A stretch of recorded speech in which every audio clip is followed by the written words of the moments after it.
आइए प्रार्थना करेंगे। हे सर्वशक्तिमान ईश्वर दीनदयालु सामर्थ्य अनुग्रहकारी पिता, आपके प्रिय पुत्र और हमारे उद्धारकर्ता पवित्र प्रभु यीशु मसीह के नाम से आपके पवित्र चरणों के तले आते हैं प्रभु जी। धन्यवाद देते हैं प्रभु कि आपने हमारे मध्य प्रभु इस योजना को दिया प्रभु। इस प्रिय मीठी संगति में प्रभु आपने हमें लाया है प्रभु, और प्रिय आपके दास के माध्यम से प्रभु आपके जीवित वचनों को प्रभु आप हमारे मध्य में देते हैं प्रभु। आपका धन्यवाद करते हैं। धन्यवाद करते हैं प्रभु कि हम हर एक जन प्रभु जो अलग अलग जगहों से प्रभु इस ऑनलाइन जूम मीटिंग के माध्यम से प्रभु जुड़ सके प्रभु। आपने ऐसी व्यवस्था और ऐसी योजना को हमारे मध्य में दिया प्रभु। आपको धन्यवाद देते हैं और दया चाहते हैं प्रभु कि जितनी देर प्रभु हम इस सभा में प्रभु आपके जीवित वचनों को सुने प्रभु, हमारे लिए वो सुनने वाले कान दे प्रभु, उस हृदय को दें प्रभु, ताकि आपके जीवित वचनों को प्रभु हम अधिकाई से अपने हृदय में प्रभु जगह दे सकें प्रभु। वो वचन रूपी बीज प्रभु हमारे हृदय में बस कर प्रभु एक बड़े वृक्ष के समान प्रभु होने पाए कि और भी लोग उसके छांव में पनाह ले सकें प्रभु। आपसे दया चाहते हैं। हम सब प्रभु इन उपदेशों के द्वारा, वचनों के द्वारा प्रभु बहुतायत से अपने अपने आत्मा के जीवन में और भी आगे बढ़ सकें प्रभु। आपसे दया चाहते हैं। निरंतर जिस प्रकार आपने अब तक हमारी अगुवाई की है, हमारी सहायता की है प्रभु, उसी प्रकार हमारी सहायता करें प्रभु। और धन्यवाद देते हैं कि आपके प्रिय दास अंकल शेखर को आपने हमारे मध्य में कुशल से रखा है प्रभु, ताकि प्रभु हम उनके द्वारा आपके जीवित वचनों को सुनते हैं प्रभु, आशीषित होते हैं प्रभु। आपके नाम का धन्यवाद करते हैं। उनके बेहतर स्वास्थ्य के लिए प्रभु आपसे दया चाहते हैं कि इस कठिन परिस्थिति में भी प्रभु वो अपने स्वास्थ्य को प्रभु चिंता न करते हुए भी प्रभु आपके जीवित वचनों को प्रभु हमारे तक लाते हैं प्रभु। आपकी योजना है प्रभु। धन्यवाद देते हैं। धन्यवाद देते हैं प्रभु। इसी प्रकार और भी जो जरूरतमंद प्रभु आपके जीवित वचनों के प्रकाशन से दूर हैं प्रभु, जो अंधियारे में हैं प्रभु, वो भी आपके वचनों के करीब आ पाए प्रभु। यह जो मीटिंग है प्रभु वो ऑनलाइन या यूट्यूब के माध्यम से भी प्रभु जिन लोगों तक पहुंच सके प्रभु, सब आशीष के भागी हों प्रभु, और सब प्रभु आपके नाम को प्रभु ऊंचा कर सकें, धन्यवाद कर सकें प्रभु। ऐसी दया को चाहते हैं प्रभु। इस मीटिंग पे प्रभु आपकी दया चाहते हैं प्रभु कि जितने लोग भी जुड़े हैं और जितने जुड़ने वाले हैं प्रभु, सबकी सहायता करें। नेटवर्क और इस सिस्टम को, डिवाइसों को प्रभु आपके हाथों में सौंपते हैं प्रभु, ताकि किसी भी रीति से प्रभु जो आवाज़ है वो ब्रेक ना होने पाए, और किसी भी रीति से कोई भी डिस्टरबेंस ना होने पाए प्रभु जी। आपसे दया चाहते हैं। हर एक बातों के लिए धन्यवाद देते हैं। आगे के समय जीवन को प्रभु आपके हाथों में सौंपते हैं। विनती पवित्र प्रभु यीशु मसीह के नाम से मांगते हैं, सुनिए दया से ग्रहण कीजिए। आमीन। आमीन। सो एक बार फिर से सभी प्रियजनों का स्वागत करता हूं मैं आज के अध्ययन में। मत्ती रचित सुसमाचार 13 अध्याय उसके 47 पद पर आप हम ध्यान लगाएंगे। पढ़िए। मत्ती 13 का 47। फिर स्वर्ग का राज्य उस बड़े जाल के समान है जो समुद्र में डाला गया और हर प्रकार की मछलियों को समेट लाया। Matthew chapter 13, verse 47. Once again, the kingdom of heaven is like a net that was let down into the lake and caught all kinds of fish.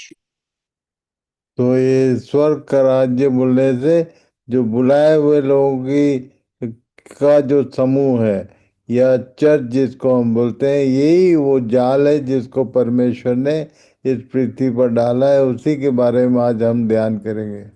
ये जो जाल है इसके विषय में पढ़िए। मत्ती 13 का 48। और जब भर गया तो उसको किनारे पर खींच लाए और बैठकर अच्छी अच्छी तो बर्तनों में इकट्ठा किया और निकम्मी निकम्मी फेंक दी। Matthew 13, verse 48. When it was full, the fishermen pulled it up on the shore. Then they sat down and collected the good fish in baskets, but threw the bad away. सो इस जाल में दो प्रकार की मछलियों का वर्णन है यहाँ पर। और जो अब हमारे प्रभु यीशु ने इस बात को कहा है, तो ये निश्चित बात है कि हम इन बातों पर अपना ध्यान केंद्रित करें। उस जाल में दो तरह की मछलियाँ, और तब कुछ तो अच्छी कही गई, कुछ निकम्मी यूजलेस। जो खराब होती है। और इसके विषय में ये कुछ बोलना चाहता, पढ़िए। मत्ती 13 का 49। जगत के अंत में ऐसा ही होगा, स्वर्गदूत आकर दुष्टों को धर्मियों से अलग करेंगे और उन्हें आग के कुंड में डालेंगे। वहां रोना और दांत पीसना होगा। Matthew chapter 13, verse 49. This is how it will be at the end of the age. The angels will come and separate the wicked from the righteous. सो इस बात पर आज हम लोग ध्यान करें कि बहुत जल्द अंत होने वाला है। हम लोग सब जानते हैं इस बात को। और तब अंत में एक बात होगी। ये उसने केवल उदाहरण नहीं दिया है, प्रोफेटिक मैटर है। उसने पहले से बता दिया कि जगत के अंत में ऐसा होगा, स्वर्गदूत आकर दुष्टों को धर्मियों से, का मतलब वो जो जो अ, अच्छी मछलियाँ और बुरी मछलियाँ, अच्छी मछलियाँ और निकम्मी मछलियाँ बोलने से धर्मी और दुष्ट, ये उसको डिफाइन किया उसने। और तब ये जो धर्मी होंगे उनसे दुष्टों को अलग करके उन्हें आग के कुंड में डाला जाएगा, ये बात यहाँ लिखा है। और तब वहाँ रोना और दांत पीसना का मतलब बहुत ज़्यादा एक्सट्रीम ऑफ सॉरो और एक्सट्रीम ऑफ एंगर बोलता हूँ मैं। बहुत ज़्यादा दुख और बहुत ज़्यादा क्रोध आएगा। किसके ऊपर? दूसरों के ऊपर नहीं, खुद के ऊपर आएगा। क्योंकि हम ये सब बात सुन रहे हैं फिर भी हम तैयार नहीं हो पाए, ऐसा लगेगा वहाँ पर उस दिन। इसलिए अंत के दिन के विषय में ध्यान करिए कि ये होने वाला है। और तब यहाँ पर उसने डिफाइन किया मलाकी 3:18 कि धर्मी और दुष्ट किसको बोलता है, पढ़िए। मलाकी 3 का 18। तब तुम फिरकर धर्मी और दुष्ट का भेद, अर्थात जो परमेश्वर की सेवा करता है और जो उसकी सेवा नहीं करता, उन दोनों का भेद पहचान सकोगे। Malachi chapter 3, verse 18. And you will again see the distinction between the righteous and the wicked, between those who serve God and those who do not. तो कई लोग सोचते हैं कि परमेश्वर की सेवा बोलने से वचन का प्रचार करना, ये नहीं। इसको भी ठीक से समझाया गया। रोमी 12 उसके पहले पद में देखिए क्या लिखा है। रोमियो 12 का 1। इसलिए हे भाइयों, मैं तुमसे परमेश्वर की दया स्मरण दिलाकर विनती करता हूँ कि अपने शरीरों को जीवित और पवित्र और परमेश्वर को भावता हुआ बलिदान करके चढ़ाओ। यही तुम्हारी आत्मिक सेवा है। Romans chapter 12, verse 1. Therefore, I urge you, brothers and sisters, in view of God's mercy, to offer your bodies as a living sacrifice, holy and pleasing to God. This is your true and proper worship. तो यहाँ पर इस बात को समझने की आवश्यकता है कि ये बलिदान करके, अपने आप को बलिदान करके चढ़ा देना, यही सेवा है। कल हम लोगों ने ध्यान किया कि हमारे लिए मरे हुए शब्द यूज होता है बार बार। जो जो चीज चढ़ा दी जाती है वो मर गया, वो समाप्त हो जाता है। और इसलिए ये इसी को, अपने आप को चढ़ा देना, अपने शारीरिक सांसारिक जीवन को मिटा देना, ये आत्मिक सेवा गिना गया। और तब ऐसे ही लोग वहाँ जाएंगे जो जिन्होंने अपने आप को चढ़ा दिया, जो इस संसार के लिए नहीं पर अब प्रभु के लिए जीवित हैं, उनको ग्रहण किया जाएगा।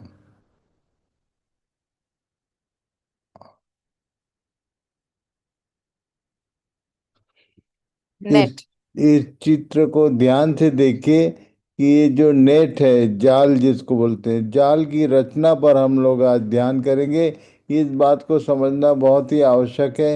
ये जो जाल है वो कभी भी तागे से तागे से कपड़े बनते हैं, जाल नहीं बनता। पर रस्सी से जाल बनता है। यदि आप, मैं आपको जब भेजूंगा आप ध्यान से देखना उसको, कि जाल की बनावट में धागों का कोई काम नहीं है। धागों के द्वारा रस्सी बनती है और रस्सी के द्वारा जाल बनता है। और तब इसका कॉन्सेप्ट क्या है, पढ़िए। समुपदेशक 4 अध्याय उसके 12 पद। समुपदेशक 4 का 12।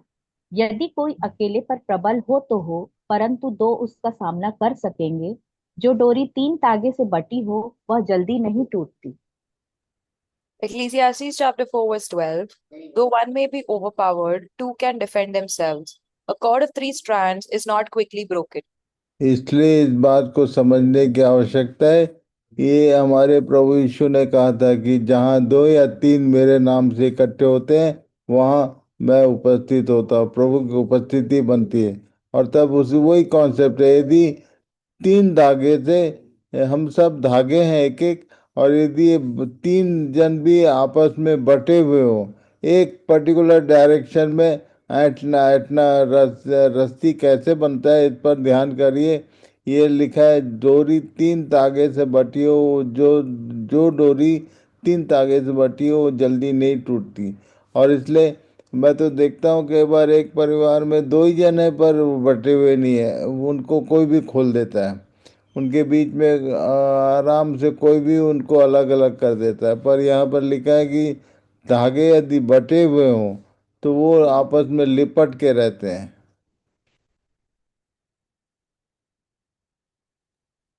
Luke chapter 5, verses 2 to 7. पढ़िए।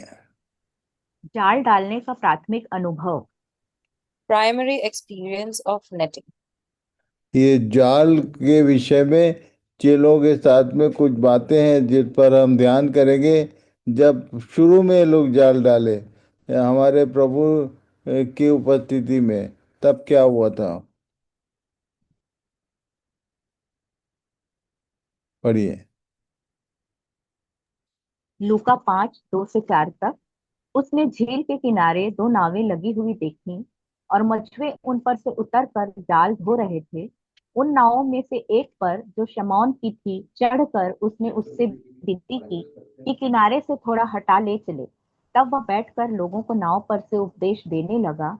जब वह बातें कर चुका तो शमौन से कहा, गहरे में ले चल और मछलियां पकड़ने के लिए अपने जाल डालो।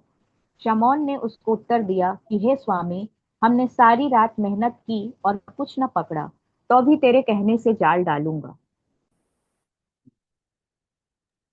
Luke chapter 5, verses 2 to 4. He saw at the water's edge two boats left there by the fishermen who were washing their nets. He got into one of the boats, the one belonging to Simon, and asked him to put out a little from shore. Then he sat down and taught the people from the boat. When he had finished speaking, he said to Simon, put out into deep water and let down the nets for a catch.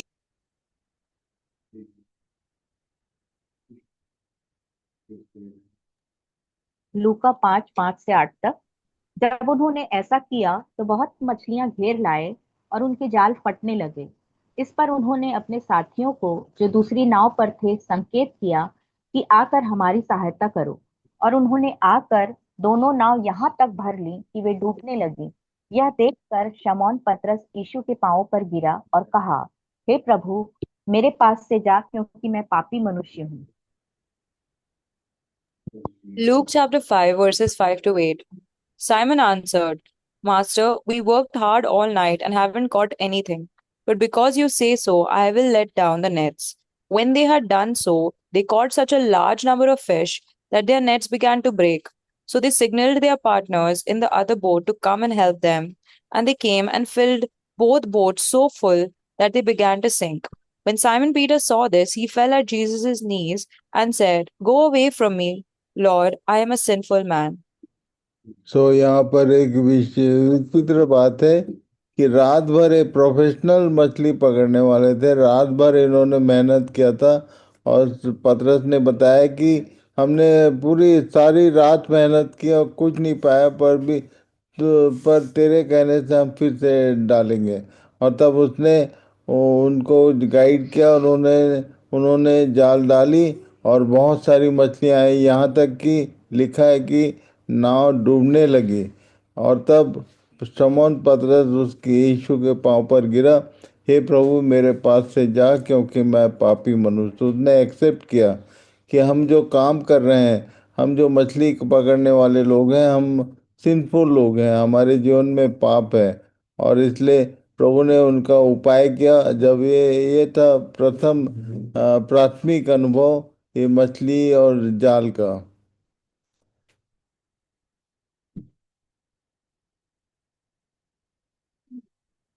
जाल डालने का दूसरा अनुभव। Secondary experience of netting. फिर से एक बार समय आया था। पढ़िए। यूहन्ना 21 1 से 3 तक। इन बातों के बाद यीशु ने अपने आप को तिबिरियास झील के किनारे चेलों पर प्रकट किया और इस रीति से प्रकट किया। शमौन पतरस और थोमा जो दिदुमस कहलाता है और गलील के काना नगर का नतनेल और जब्दी के पुत्र और उसके चेलों में से 2 और जन इकट्ठे थे। शमौन पतरस ने उनसे कहा, मैं मछली पकड़ने को जाता हूँ। उन्होंने उससे कहा, हम भी तेरे साथ चलते हैं। सो वे निकल कर नाव पर चढ़े, परंतु उस रात कुछ न पकड़ा। John chapter 21, verses 1 to 3. Afterward, Jesus appeared again to his disciples by the Sea of Galilee. It happened this way: Simon Peter, Thomas, also known as Didymus, Nathanael from Cana in Galilee, the sons of Zebedee, and 2 other disciples were together. I'm going out to fish, Simon Peter told them. And they said, We'll go with you. So they went out and got into the boat, but that night they caught nothing.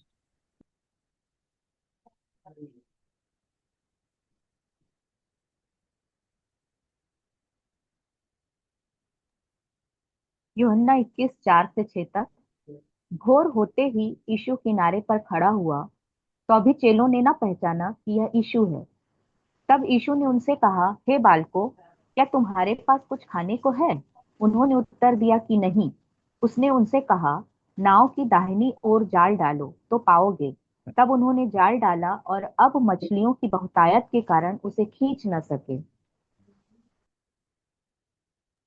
John chapter 21, verses 4 to 6.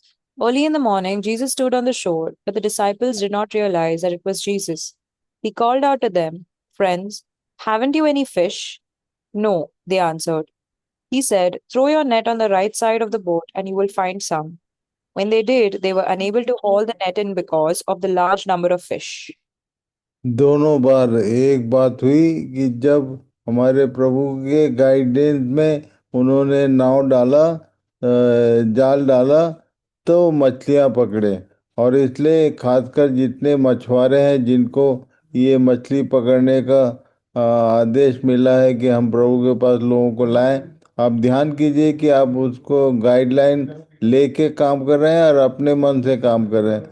ये लोग रात भर मेहनत किए, पहली बार भी दूसरी बार भी कुछ नहीं पकड़ा।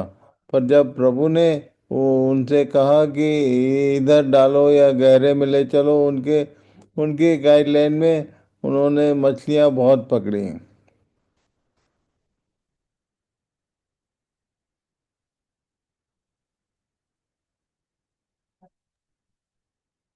यूहन्ना 21 7 और 8। इसलिए उस चेले ने जिससे यीशु प्रेम रखता था पतरस से कहा, यह तो प्रभु है। शमौन पतरस ने यह सुनकर कि प्रभु है, कमर में अंगरखा कस लिया, क्योंकि वह नंगा था, और झील में कूद पड़ा। परंतु और चेले डोंगी पर मछलियों से भरा हुआ जाल खींचते हुए आए, क्योंकि वे किनारे से अधिक दूर नहीं, कोई 200 हाथ पर थे। John chapter 21, verses 7 to 8. Then the disciples whom Jesus loved said to Peter, It is the Lord. As soon as Simon Peter heard him say, It is the Lord, he wrapped his outer garment around him, for he had taken it off, and jumped into the water. The other disciples followed in the boat, towing the net full of fish, for they were not far from shore, about 100 yards.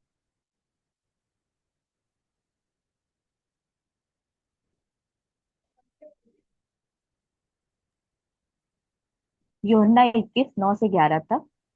जब किनारे पर उतरे तो उन्होंने कोयले की आग और उस पर मछली रखी हुई और रोटी देखी।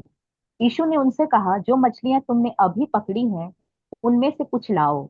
शमौन पतरस ने डोंगी पर चढ़कर 153 बड़ी मछलियों से भरा हुआ जाल किनारे पर खींचा, और इतनी मछलियां होने से भी जाल न फटा। John chapter 21, verses 9 to 11. When they landed, they saw a fire of burning coals there with fish on it and some bread. Jesus said to them, Bring some of the fish you have just caught. So Simon Peter climbed back into the boat and dragged the net ashore. It was full of large fish, 153, but even with so many, the net was not torn. तो ये दो दो अलग अलग event हैं, दोनों पर ध्यान कीजिए और बहुत सारी बातें सीखने का आपको मौका होगा और प्रभु सिखाएंगे। सो इस बात को याद रखिए कि अपने मन से आप मेहनत करेंगे तो रिजल्ट कुछ नहीं होगा, पर यदि उसके गाइडलाइन में उसकी इच्छा के अनुरूप उसकी बातों को सुनते हुए उसके उसके डायरेक्शन में यदि आप काम करेंगे तो बहुत सारी मछलियाँ, यहाँ पर लिखा है पहली बार में तो जाल फट गया था, दूसरी बार 153 बड़ी मछलियों से भरा हुआ जाल किनारे खींचा, पर इतने होने पर भी लिखा है कि जाल नहीं फटा।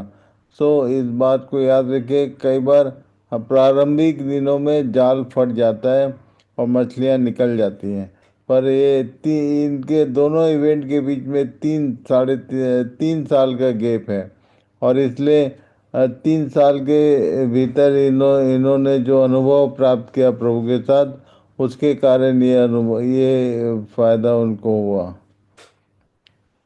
और इसलिए इस विषय दोनों इवेंट पर आप ध्यान करें और इसको ठीक से मनन करें, क्योंकि मेहनत तो सब कर रहे हैं पर कई बार रिजल्ट नहीं के बराबर होता है। उसका कारण यहाँ पर आज हमने देखा है। तो प्रभु हम सब की सहायता करें कि हम अच्छे फिशरमैन बने। इन दोनों इवेंट्स को ध्यान से आप कई बार पढ़िए सुनिए, तो आपको प्रभु और भी बातें सीखने में सहायता करेगा। तो भैया राम प्रार्थना करेंगे। भैया ठीक। जीवित पवित्र सेनाओं के आप पिता परमेश्वर, आपके पास आपके बेटे हमारे मुक्तिदाता उद्धारकर्ता यीशु मसीह के नाम से आपके पास आते हैं। आपका हृदय से धन्यवाद करते हैं कि आज हम लोग आपके करीब में हैं। आज हमने जाल का दृष्टांत हमने सुना प्रभु। जब जाल का दृष्टांत सुने हम लोग और जाल समुद्र में डाला गया, हर प्रकार की मछलियों को समेट करके ले आया। अच्छी अच्छी तो बर्तनों में रखी गई, निकम्मी निकम्मी फेंक दी। जगत के अंत में ऐसा ही होगा, अंतिम समय में है हम लोग हैं। इसलिए प्रभु दो प्रकार की मछली मारने का तरीका भैया ने समझाया हम लोग को।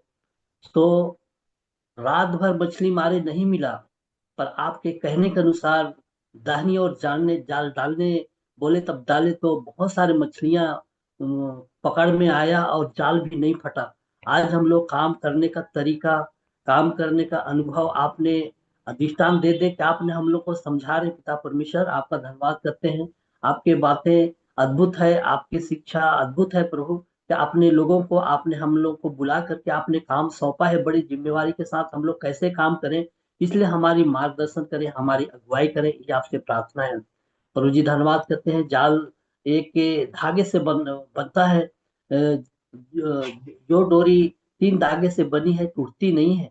आज हम धन्यवाद करते हैं प्रभु, हम लोग कैसे, हम लोग सब भाई और बहन सब मिलके इस काम में लगे हम लोग, ताकि बहुत सारे लोग बचाए जाएं, हमारे परिवार के बचाए जाएं, हमारे अगल बगल इष्ट कुटुंब सभी भाई बहन लोग बचाए जाएं, कोई नाश ना हो प्रभु। ये आपसे प्रार्थना करते हैं प्रभु जी। आप नहीं चाहते कोई नाश हो, आप चाहते हैं सबका उद्धार हो, आप चाहते हैं सब सत्य को भली भांति पहचाने।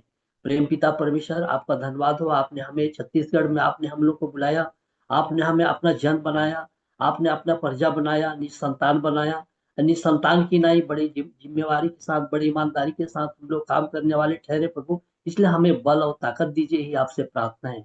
अंतिम समय में भेद भरा बातों को इन दिनों में आपने प्रभु जी खोल रहे हैं, इसलिए आज हम हृदय से धन्यवाद करते हैं प्रभु जी। धन्यवाद हो, हमारी विनती को सुना। भैया को भी आपने स्वास्थ्य रखा, भैया को भी आपने हर जगह वचन पहुंचाने में आपने प्रभु जी आपने सहायता कर रहे हैं, हमारे बीच में पहुंचाते हैं वचन।